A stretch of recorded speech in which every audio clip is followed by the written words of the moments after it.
is Matthew Movies coming at you with my review of We Need to Talk About Kevin, the 2011 indie drama that is one that I believe will really, really stick with the people who watch it, and I think is a movie that is definitely worth a watch. It's a movie that I would even go so far as to say I love because it really stuck with me and it made me reflect on a lot of things in my life, and this was before I was a parent, which you'll understand why I said that soon, but also, this movie is a bit of an arduous watch. It's not a movie that I think is going to be for everyone. It's not a movie that I would describe as being fun, even in the slightest degree.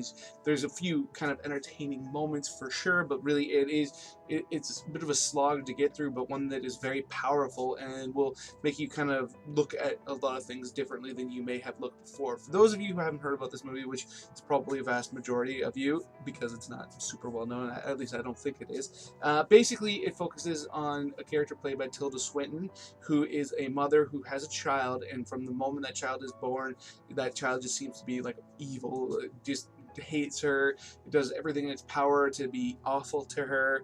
And there's a child actor who plays it in the opening sequences where she's just getting used to him and does a great job. And there's another child that you see performing later.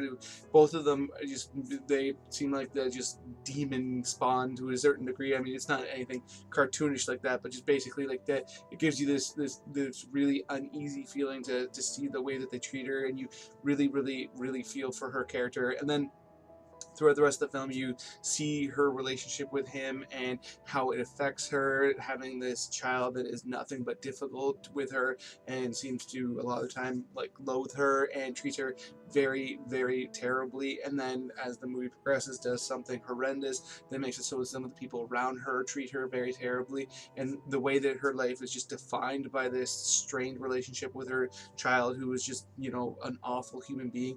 And one of the things I think is very interesting about this movie is it's not really necessarily black and white at first. There's also another character played by John C. Reilly, who I think does a marvelous job in this movie, who is the father of her child and her husband. And every time the child is with his father, is, you know, just a great kid, very happy and affectionate and loving. And for a while in the movie, you're kind of wondering to yourself whether you're supposed to infer that he treats his mother that way because his mother is somehow responsible for the way he is, and if the mother was more loving like the father was, maybe that child would be more loving to her in return. And I think, you know, that's something that really plays on the idea of being a parent. I mean, I'm a parent now, and you really think a lot about how your actions will reflect in the actions of your child. So to have that kind of set up there throughout the first part of this movie, for sure, it really makes you contemplate the relationship between the two of them. And the John C. Reilly throughout the beginning of the movie is really questioning whether or not she is right in the head, or like, he's not, you know, thinking that she's crazy or whatever, but he thinks that she's reading far too much into her child's actions, whereas you're seeing the actions and you realize there's no way that she is, because that child is really treating her horrendously and he's just not seeing it. And it's really fascinating. The role of this movie, though, to me, as great as I think Tilda Swinton and John C. Reilly are, especially Tilda, I give it to Ezra Miller. He plays Kevin once he becomes of a certain age, and he just absolutely knocks this movie out of the park. I think he does just a phenomenal job. It's the role that I saw him in where I really started to follow his career, and I've subsequently seen several of his other movies and become a very big fan of him. I think he's a very talented actor.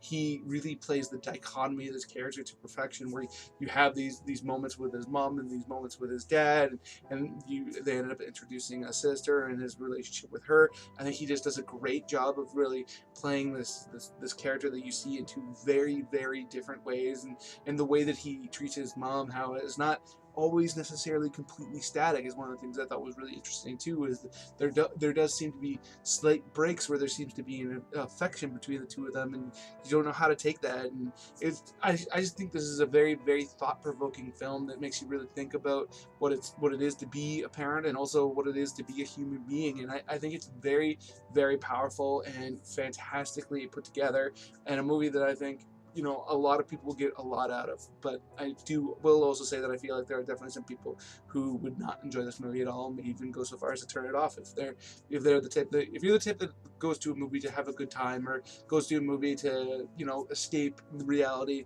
this movie is definitely not for you. So those are my thoughts on We Need to Talk About Kevin. Let me know in the comment section below if you've ever heard of it, if you think it sounds interesting, whatever. Other than that, please hit that like button, hit that share button. It makes it much more likely that other people will discover this video and come and check it out and let me know what they think, which is something I absolutely love because I love talking to people about movies. And speaking of which, please, if you're new here, you just haven't done it yet, please hit subscribe, hit that notification bell. I'll let you know when I put out a new video and you can come check it out. Other than that, have yourself a good day.